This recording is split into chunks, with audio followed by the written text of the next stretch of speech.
നമസ്കാരം. സാധാരണക്കാരന് എപ്പോഴും പാരയാകുന്ന ഒന്നാണ് KSEBയുടെ ബില്ല്. പലതരത്തിലുള്ള പ്രശ്നങ്ങളുടെ ഭാഗമായി തൊട്ടാൽ പൊള്ളുന്ന രീതിയിലായിരുന്നു പലപ്പോഴും ബില്ല് വരാറുള്ളത്. ഈ സമയങ്ങളിലൊക്കെ ഉപഭോക്താവിന് പ്രധാനമായും ഒരു സംശയം ഉണ്ടാകാറുണ്ട്. അതായത് KSEB ഉദ്യോഗസ്ഥർ റീഡിംഗിൽ വല്ല മാറ്റവും വരുത്തിയിട്ടാണോ ഇങ്ങനെയൊരു വില അല്ലെങ്കിൽ ഇങ്ങനെയൊരു ഫീസ് കൂടുന്നത് എന്നുള്ള സംശയം. എന്നാൽ അത്തരം സംശയങ്ങൾക്ക് ഇനി ഒരു അവസരം വേണ്ട. അത് ഒഴിവാക്കാനുള്ള മാർഗവുമായാണ് KSEB ഇപ്പോൾ രംഗത്തെത്തുന്നത്. അതായത് ഉപഭോക്താക്കൾക്ക് ബില്ലിംഗ് ലളിതമാക്കാനുള്ള പുതിയ മാർഗങ്ങൾ പരിഗണിക്കുന്നു KSEB എന്ന റിപ്പോർട്ടുകൾ പുറത്തു വരികയാണ്. 2 മാസം കൂടുമ്പോഴുള്ള ബില്ലിന് പകരം മാസം തോറും ബില്ല് ഈടാക്കുന്ന രീതി നടപ്പിലാക്കുന്ന കാര്യമാണ് ബോർഡ് സജീവമായി പരിഗണിക്കുന്നത്. ഉപഭോക്താക്കൾക്ക് സ്വന്തമായി റീഡിംഗ് നടത്തി ബില്ല് അടയ്ക്കാനുള്ള സൗകര്യവും ഇതിലുണ്ടായേക്കുമെന്നാണ് സൂചന. സ്പോട്ട് ബില്ലിനൊപ്പം QR കോഡ് ഏർപ്പെടുത്തി ഉടൻ പേയ്മെന്റ് നടത്തുന്നതും താമസിക്കാതെ തന്നെ കേരളത്തിൽ നിലവിൽ വന്നേക്കുമെന്ന് സൂചനയുണ്ട്.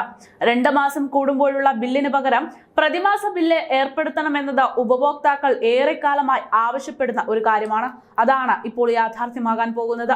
2 മാസത്തെ ബില്ല് ഒന്നിച്ചടയ്ക്കുമ്പോൾ ഉപഭോക്താക്കൾക്ക് വലിയ തുക കൊടുക്കേണ്ടി വരുന്നുണ്ട്. പ്രതിമാസം ബില്ല് അടച്ചു കഴിഞ്ഞാൽ ഈ ഉയർന്ന ബില്ല് വലിയ രീതിയിൽ തന്നെ കുറയാനുള്ള സാധ്യതയുണ്ട്. ഇപ്പോൾ 200 യൂണിറ്റിന് മുകളിൽ ഉപഭോഗം കടന്നാൽ തുടർന്നുള്ള ഓരോ യൂണിറ്റിനും ഉയർന്ന താരിഫായിട്ടുള്ള 8 രൂപ 20 പൈസയാണ് കൊടുക്കേണ്ടി വരുന്നത്. ഇത് പ്രതിമാസം ബില്ലിംഗ് ഏർപ്പെടുത്തുന്നതോടുകൂടി തന്നെ താരിഫ് നിരക്ക് കുറയാനുള്ള സാധ്യതയുണ്ട്. KSEBക്ക് പക്ഷേ ഇത് ചെലവ് കൂടുന്ന കാര്യമാണ്. നിലവിൽ 1 മീറ്റർ റീഡിംഗിന് ശരാശരി 9 രൂപയാണ് KSEB ചെലവാക്കുന്നത്. പ്രതിമാസ ബില്ലാകുമ്പോൾ ഇതിന്റെ ഇരട്ടി ചെലവ് വരുമെന്നാണ് കണക്കുകൂട്ടൽ. സ്പോട്ട് ബില്ലിംഗിനായി അധികം ജീവനക്കാരെയും നിയമിക്കേണ്ടി വരുമെന്നതും KSEBയെ സംബന്ധിച്ച് വലിയൊരു പ്രതിസന്ധിയാണ്.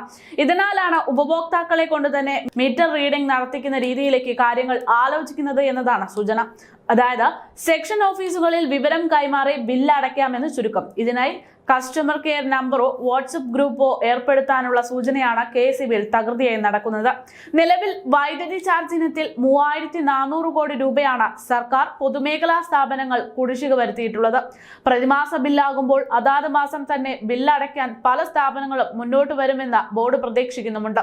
അതായത് KSEBയിൽ വലിയ മാറ്റങ്ങൾ സംഭവിക്കാൻ പോകുന്നുവെന്ന് ചുരുക്കം.